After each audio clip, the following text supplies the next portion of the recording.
يا سويس انت بتقبض كام في اليوم؟ انا بقبض يا اسطى قول مثلا 80 يورو يوميتي، بس مالكش دعوه انا بقبض كام، قول بتصرف كام بقى. يعني انت هتقول لي انت بتقبض 80 يورو عن 4000 جنيه مصر وتعمل له الليله، لا ما بتتحسبش كده.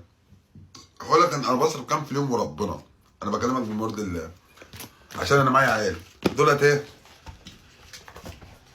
علبتين سلطان رئوي، علبه ليه وعلبه مليانه، ولو مليانه مترفزه شويه بتشرب لها ايه؟ علبه ونص وانا علبه ونص، يبقى ده كده كام؟ 15 جنيه. نشيل 15 جنيه على جنب يبقى كام؟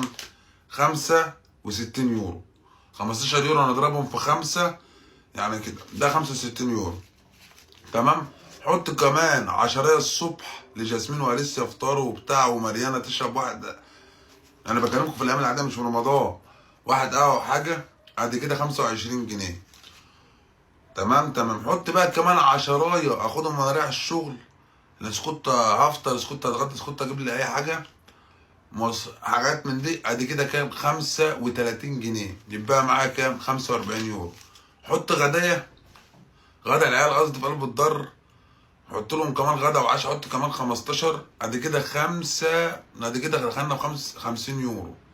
ده في اليوم العادي. حط كمان شيلهم منهم 10، كهربتك وميتك وانترنتك وفرتتك وكارتتك، دخلت ب 60 يورو. 60 يورو ما بدفعش غير عشان واخد شقه من الحكومه. يعني بيصفري ايه؟ 20 يورو. جيت تعبت بقى، جيت حصل حاجه وال 20 وجيت بتاع وببعت لابويا مصاريف، يعني بيطلع الحلوه كيداهم اللي جايباهم واخداهم، بطلع صلت ملط شحت بحت في الاخر خلصانه بالشياكه. بامانه يا صاحبي